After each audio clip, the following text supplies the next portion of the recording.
Samarretes nacionalistes a poc més d'1 euro la unitat. L'orgull nacional convertit en negoci. Milers de botigues virtuals han aparegut a internet aquests dies a la Xina. Cobreixen una demanda creixent amb motius com Ànim Xina o Una sola Xina.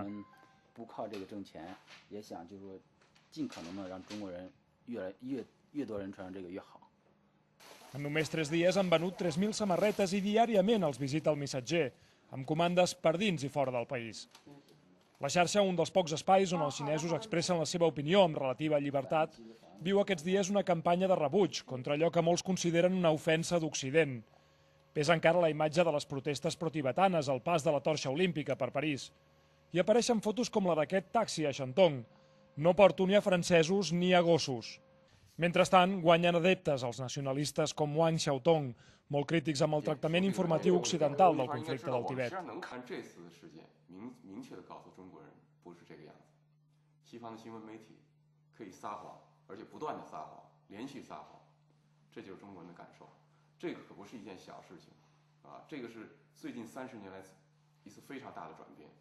I davant d'aquesta mena d'espiral cibernacionalista, el govern segueix l'estratègia de nedar i guardar la roba. Per un costat, diu que el poble té dret a expressar-se lliurement. Per un altre, bloqueja les crides a internet per un boicot nacional contra la cadena Carrefour prevista pel proper 1 de maig.